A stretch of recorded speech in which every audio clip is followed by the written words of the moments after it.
squat. Now, pistol squat is largely dependent on your current levels of mobility and what variation you should be starting. For some people, they may actually need to raise their heel up a little bit until their ankle mobility improves. For others, you may need to use the counterweight as you're going down to help address the ankle mobility issues.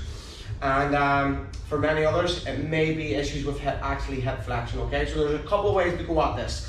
Initially, you can use the counterbalance. So as the left leg or the balancing leg is off, we're going to sit the hips back and drop the weight down. As we're sitting, if you feel like you're starting to fall back, you can just sort of extend the weight out in front as a counterbalance. When we're here, I want you to be thinking about trying to lift the toes off the ground so you're really contracting the front of the calf here. And then from there, we're pushing back up, we bring it in.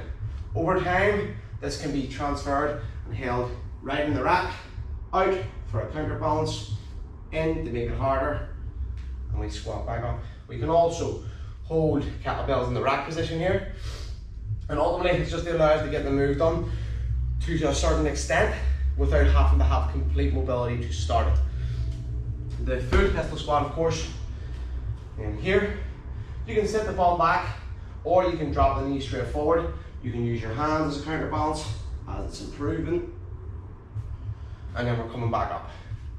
I will also show a variation from the gym where we use a band, and the band is probably the one that I have used the most, as it's real simple for the gauge of progression. You can start off with the band at hip height on the green band, and as you sit down, as you get deeper and deeper, the band takes more of your body weight off. So it can help address the strength issues as we're building. So you go green, purple, black, red, orange, and then I have found once you go to the counterbalance part after that, you generally able to get a bit of work done.